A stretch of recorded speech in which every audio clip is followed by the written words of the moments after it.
so many copies of the album sell that next time you come over and tour, you can do it all in helicopters. Right. It won't be a problem. You know, it's right. amazing. You know.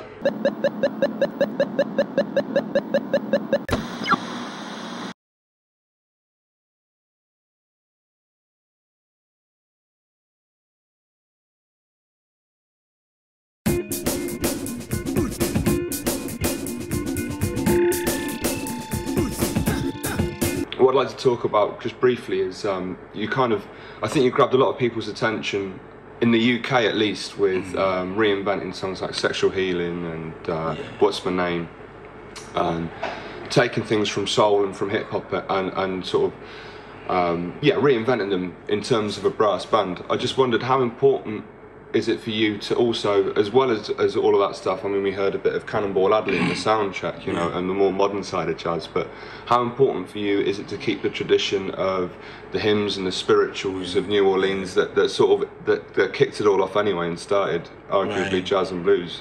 Right, it's real important. Yeah. Yeah, it's real important. It's important as a musician to know those tunes too. Yeah. You know, because coming from New Orleans and you over here, people expect you to know it, so we need to know it, you know, just to represent New Orleans in the right way and represent all the older musicians that we are standing on their shoulders. So we have to learn that. You owe it to the history of the bands and the older people who come before you. You owe that respect to know it. I mean, ever since we started, we never had problems with that. Our problem was that we never got hired to play it. Right. You know, a lot of people didn't want to hear it, but over here in the UK, people love to hear it. But back in home in New Orleans, a lot of older people love to hear it, but they won't come out because the streets changed. You know, there's more high risk of violence on the streets, so they won't even come out.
Hot 8, when we in New Orleans, it's mostly funk, it's mostly the Hot 8. Yeah. But they have a lot of people that come and say, hey, won't y'all play some today? And we'll play it. Yeah. You know, right in the parade. Yeah. And we make sure it's our business we at least play 3-4 traditional numbers throughout the parade route. Right.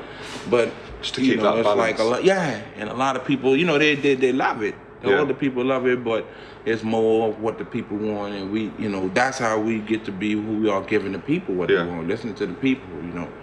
And that's how we even get to play from rap to R&B and all this, because the people, when we out there, that's what they request. Yeah.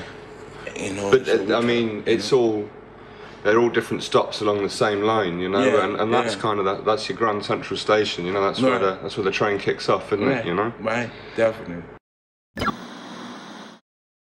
We can't really talk about New Orleans without mentioning Katrina a little bit. I mean, obviously it kind of shocked the world and it brought devastation to the Big Easy and also to the Hot 8 yourself.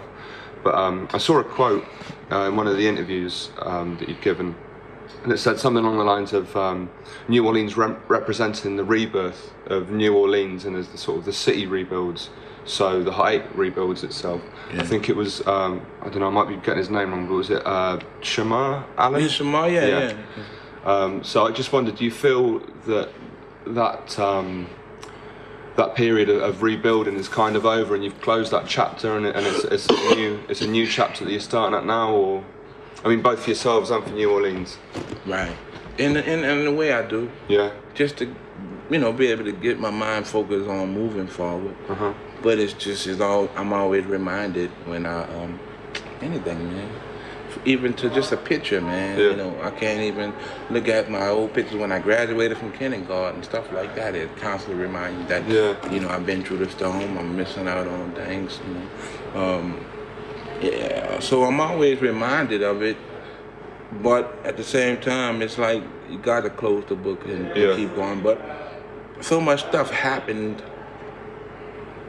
like after the storm, and really, it makes you wonder that it happened because of the storm, even that things that had nothing to do with the storm. Yeah, the repercussions. Yeah, like for instance, you know, we don't talk about it a lot, but like one of our members, you know, he lost both of his limbs. Yeah.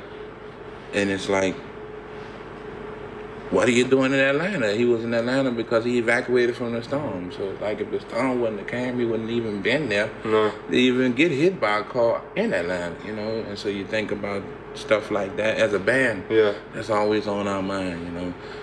Man, if he wouldn't even had to go there, if, you know, the storm wouldn't have hit, or if he would have went to Texas, maybe not Atlanta. You know, it's always, because like right now he's not with us, and it's a hurting thing to us because actually,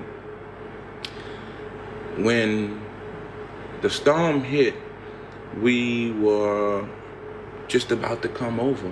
Right. Yeah, and then the storm hit and everything, you know, went haywire. We didn't make it over here. And like, we had a trip here coming up, and like, you know, it didn't happen. And then his accident happened. And so for like a year and a half, almost 2 years, he made it through, you know, his accident and rehabilitating himself and stuff. And it's like, we've been traveling since the storm. That happened to him right after the storm. So we was traveling without him.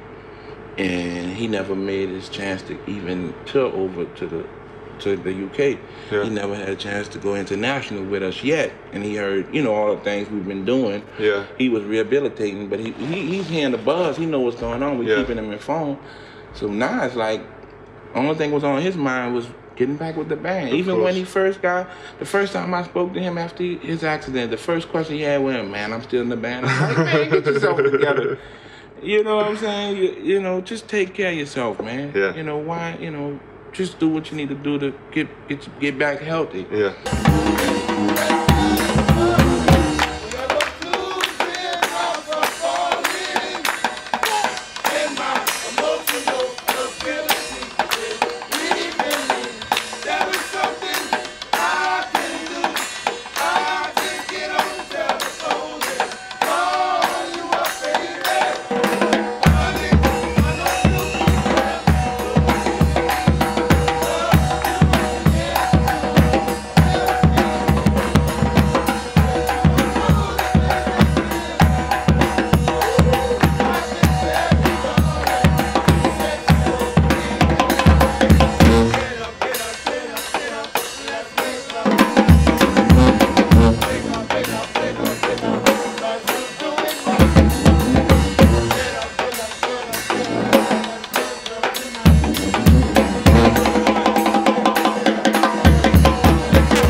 It hurt our heart what I really want to tell you about, just even telling me can't come, because when we in the city, he's doing second line now. Right. We got guys that we pay him a few bucks to push him, and he's pushing for 4 hours. I mean, he's in the street with us. He's at early gigs, and every time it's time to travel, he can't make it, and it's hurting him. Right. He calls us every day. You know, what's going on? What's happening? You know, and it's like, man, you know, we really need him with us. Well, look, we'll just have to make sure that there so many copies of the album sell that next time you come over and tour, you can do it all in helicopters. Right. It won't be a problem. You know, it's easy. You know, But other than that, you know, far as with the storm and stuff, you gotta get up and pick up the pieces and keep moving. You know? Yeah. So we definitely do that. Well, look, on that note, thanks for taking the time to talk with us. Right. And it's been a real pleasure for today, and I'm looking forward to the show later on tonight as well. Right, all right, yeah.